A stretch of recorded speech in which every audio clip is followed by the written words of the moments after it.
শুভ নববর্ষ। কেমন আছেন সবাই? আজকের দিনটা কেমন করে কাটাচ্ছেন?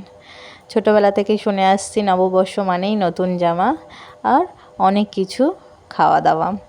তো আজকে আমাদের বাড়িতে রান্না হয়েছিল সাদা ভাত, বাসন্তী পোলাও, আলু ভাজা, পটল ভাজা, পাঁপড় ভাজা, স্যালাড, অনেক কিছু রান্না করা হয়েছিল। আমি আর মা মিলে সকাল থেকে রান্না একসাথে করছিলাম। তো তারপর ছিল ডাল, পোস্ত চিংড়ি, সর্ষে পাবদা, মাটন। নববর্ষ মানেই সবাই মিলে একসাথে এক জায়গায় হওয়া আর প্রচুর খাওয়া দাওয়া।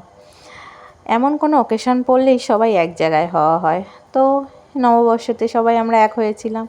আর সাথে পায়েস ছিল, চাটনি ছিল, আর এদিকে মিষ্টি, দই, আইসক্রিম, কত কিছু রান্না করা হয়েছিল। আর খুব সুন্দর প্লেটিংও হয়েছিল।